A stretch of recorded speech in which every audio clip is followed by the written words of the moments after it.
Имахме един апартамент, който искахме да продадем. Апартамента беше за основен ремонт.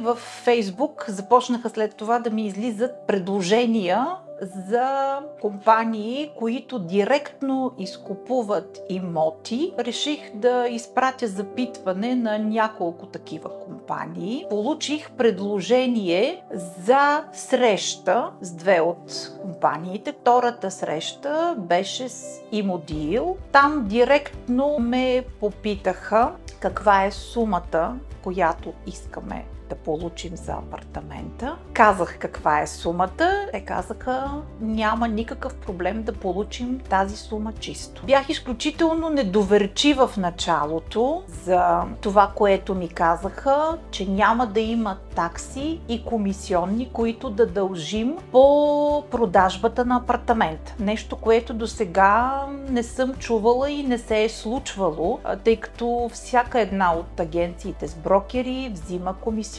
От другата фирма, с която бях на среща, ми предложиха по-ниска сума. Това нас не ни устройваше. С Имодил нещата се случиха изключително бързо. Пак казвам, без такси, без комисионни, дори те се ангажираха да подготвят документите по продажбата на апартамента и да заличат исковите молби, които съществуваха като възбрана в агенцията по вписвания. Всичко това се случи в рамките на месец и половина. Ние нямахме абсолютно никакъв ангажимент, никакви притеснения относно това, че нещата няма да се случат. Имахме късмета, че попаднахме на фирма, която изпълнява всичко това, което предварително обещава.